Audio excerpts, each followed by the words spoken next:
The gun debate has been heating up recently. Now, I've heard quite a bit of virtue signaling and moral grandstanding, but there's one thing that's been missing: the facts. It's the facts, man. The gun control crowd has gone out of their way to convince people they are bad simply for the sin of owning a firearm. The media has been responsible for a constant stream of misinformation and fear-mongering. So let's do something different. Let's look at some facts instead.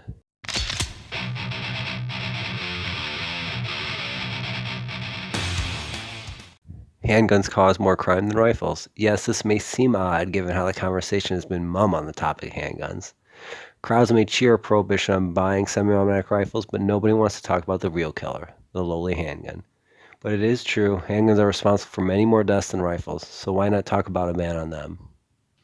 Knives kill more people than rifles. A shocking statistic if you simply assume the premise of the gun control lobby, that violent crime is driven by mass shooters with rifles. Well, knives are responsible for 5 times as many deaths per year than rifles.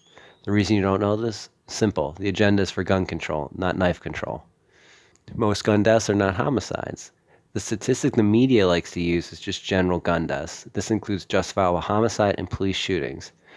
The reality is the vast majority of those deaths are caused by suicide. Rates of gun violence have fallen. You may hear about an epidemic of gun violence. The falling rates of gun violence, however, run counter to that narrative. Unfortunately for gun controllers, rates of gun violence have fallen since 1993.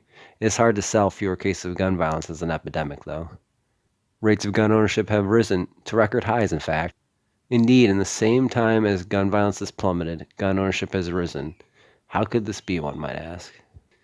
Guns deter crime. Indeed, the CDC itself found that guns are an effective way to deter crime. While 300,000 crimes are committed using firearms, firearms are estimated to be responsible for deterring 500,000 to 3 million crimes. That means guns stop at least 200,000 more crimes than they are responsible for. Now, maybe the crime would still be lower if guns were just banned. Well, luckily, we can look elsewhere to see if there's any truth to that. Violent crime rates are higher in the UK. The UK has a restrictive gun ban in place, and wouldn't you know, they have higher violent crime rates. In fact, their rate is the highest in the industrialized world. Well, except for Australia, which coincidentally has its own gun ban. How odd. It must be a coincidence, though.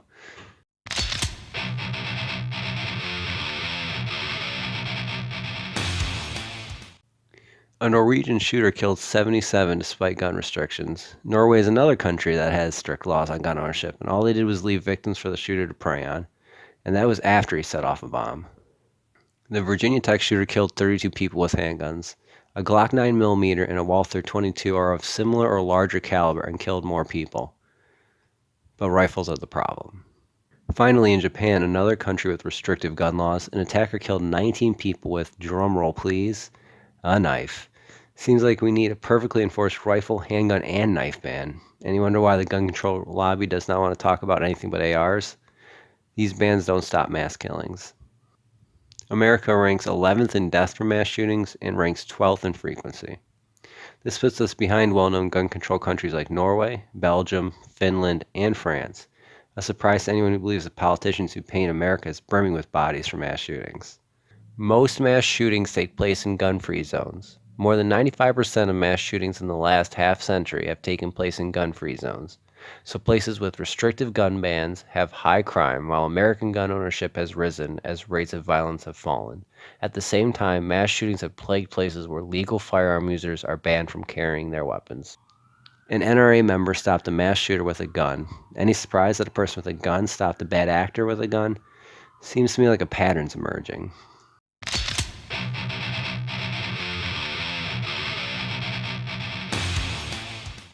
The military does not use AR-15s.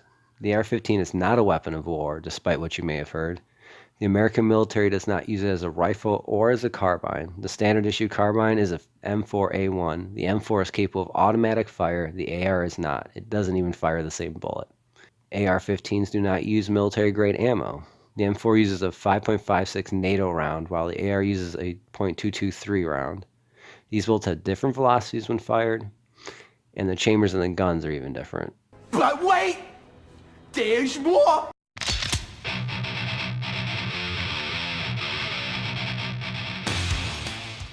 Militia refers to the general citizenry. It was clear that the militia referred to in the Second Amendment does not refer to the police. Madison was clear when he said the militia referred to the whole people.